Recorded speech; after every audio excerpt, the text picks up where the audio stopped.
Во мое лично име и во име на единствена Македонија, на македонскиот народ и државјаните на Република Македонија им го честитам најголемиот национален празник Илинден.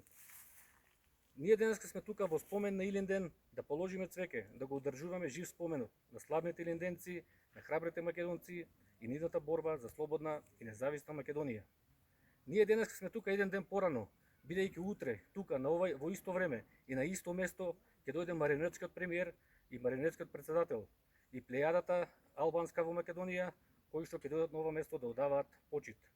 Ние како македонци, како единствена Македонија, немаме намера да даваме легитимитет на марионетската власт, бидејќи, како што слушаме, од утре веќе ќе се промени и карактерот на прославата на Илинден. Утре тука на ова место ќе парадира албанската елита во Македонија, ќе ечат албански песни и албански ора, со што целосно се албанизира прославата на Илинден.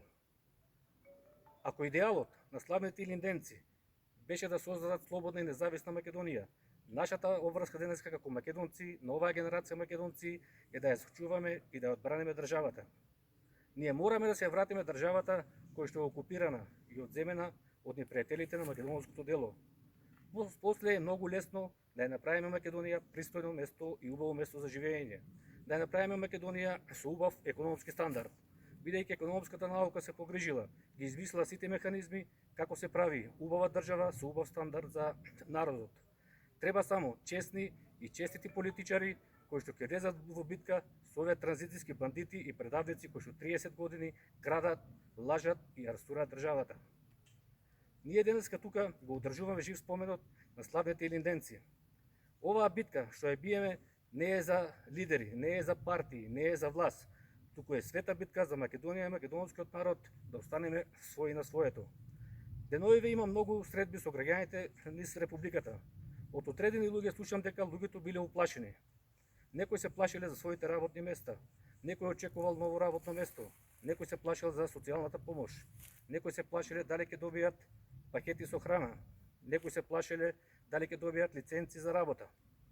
Луѓето биле уплашени. Меѓутоа, од ова историско место за македонците, јас денеска прашувам, ако ние утре се разбудиме во едно ново државно правно уредување, дали албанско, дали бугарско или било какво, дали тогаш нема се плашите повеќе? Тогаш, браќа македонци и сестри македонки, ќе се плашите уште повеќе, бидејќи ќе живеете во туѓа држава и нема да бидеме своји на своето. Јас знам дека е тешка битката за Македонија, но ние мора да се ја вратиме државата назад. Тоа нема да биде чекорење по едноставен пат. Но да се подсетиме, не им било лесно и на славните илинденци. Може ли Никола Карев да не се нафати да биде претседател на Крушевската република? Може ли Питу Гули да не дојде на Мечки камен? Може ли Даме Груев и Гоце Делчев и Христо Озунов и Методија Патче да се бидат само учители, да се уживаат во учителска плата и да не бидат револуционери? Може ли илјадници македонци и македонки во тоа време да не одат во планините? Може ли да се седат дома? Ама така ќе ја немаше Македонија. Затоа станете да се бориме, да ги спречиме овие марионети на зверот, кои што 30 години ни ја рушат државата. Само така ќе останеме своји на своето. Нека е честит и вечен Илинден. Нека е вечно делото на двата Илиндена 1903 и 1944 година. Нека е вечна славата за сите паднати борци за Македонија. Нека е вечна Република Македонија.